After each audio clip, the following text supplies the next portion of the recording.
क्या छत्तीसगढ़ के सत्तासीन दल कांग्रेस में सब कुछ अच्छा चल रहा है?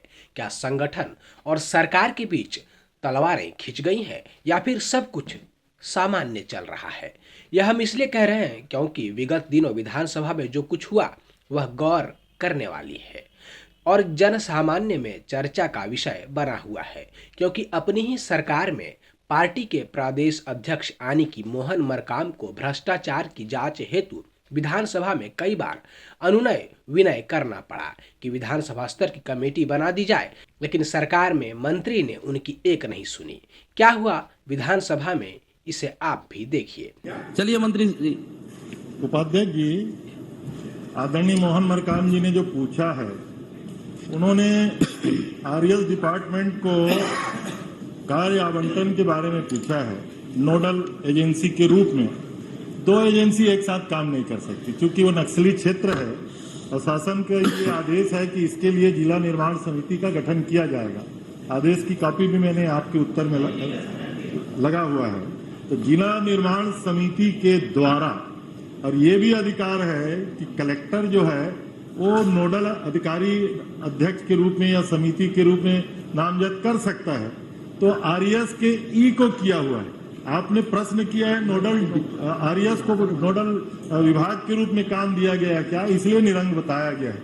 लेकिन उसके बावजूद भी 424 काम जिस अवधि का आपने पूछा है 3 साल का आपके कोंडागांव में हुआ है, लगभग 69 करोड़ रुपए का, और ये इसमें लगभग 340 भवनों का काम है और 84 सामग्री क्रय और विभिन्न प्रकार के काम हैं। इस प्रकार के काम वहां संपादित किए गए हैं।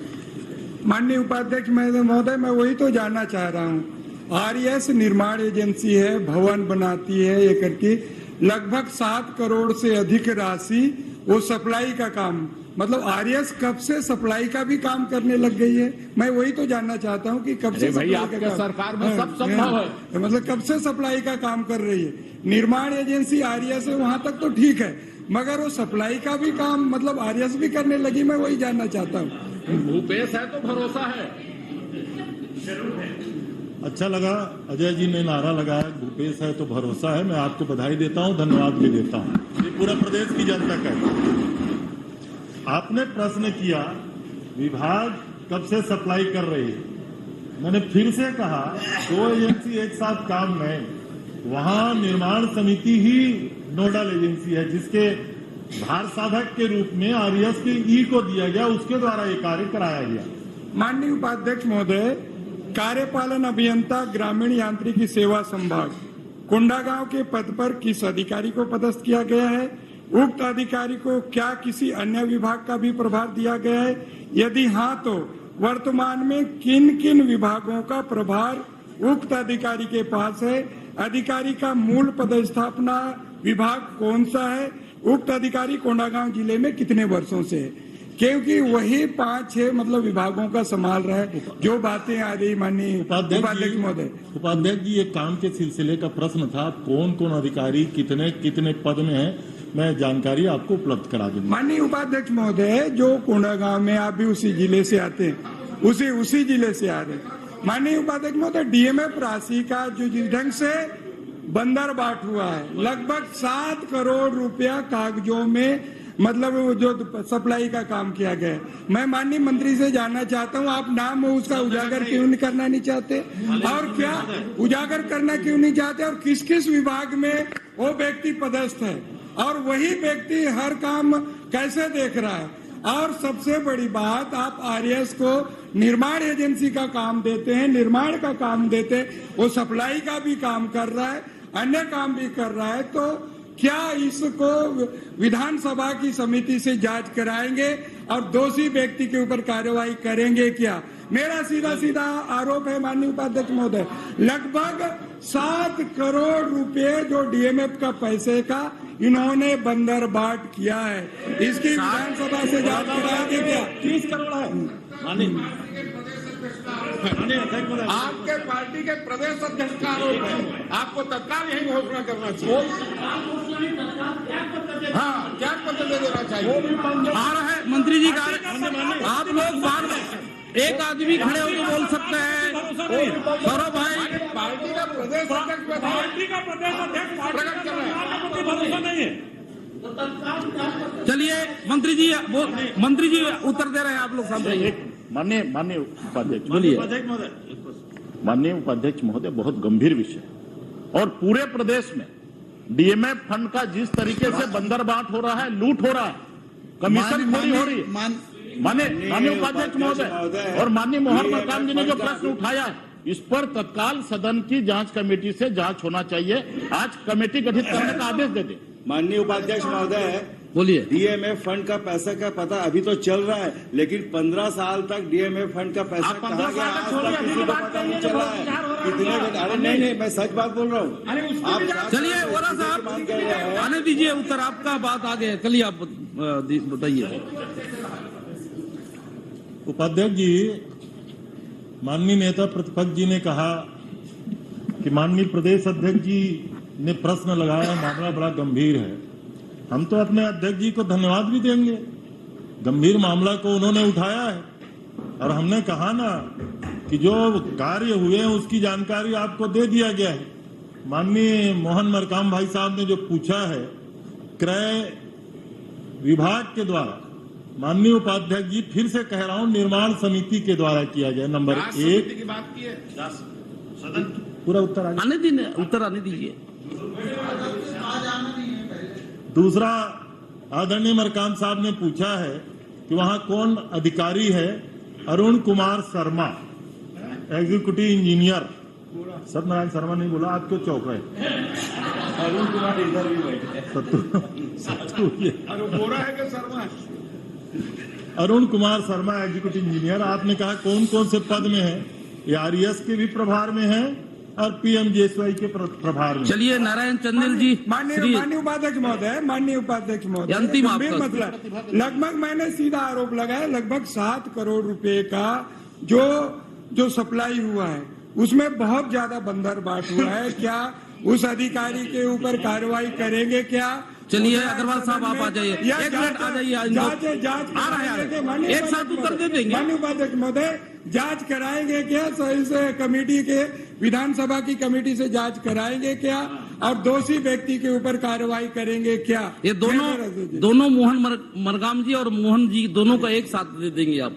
माननीय उपाध्यक्ष जी, मैं माननीय मंत्री जी से जानना चाहता हूं कि जो निर्माण एजेंसी है, क्या निर्माण एजेंसी को क्रय करने का अधिकार भी है क्या? सप्लाई क्रय करने का अधिकार भी है क्या? और अगर उसको अधिकार है तो माननीय सदस्य जिस बात को कह रहे हैं कि 7 करोड़ रुपए का बंदरबाट हुआ है, तो क्या मंत्री जी उसकी जांच करवाएंगे क्या? ब्रिजमोहन जी के पहले प्रश्न का अधिकार है। जी हाँ, अधिकार है। चूंकि ये आप ही के समय का ये निर्देश है, मैं पढ़ के उसको पूरा नहीं सुनाऊंगा। उसको अधिकार है और कलेक्टर को ये अधिकार है कि जिसको भी वो नोडल बनाना चाहे वो बनाए। उसी के तहत ये आदेश हुआ है। नंबर 1। नंबर 2, आदरणीय मरकाम साहब कह रहे हैं कि पूरा 7 करोड़ का बंदरबाट हुआ है।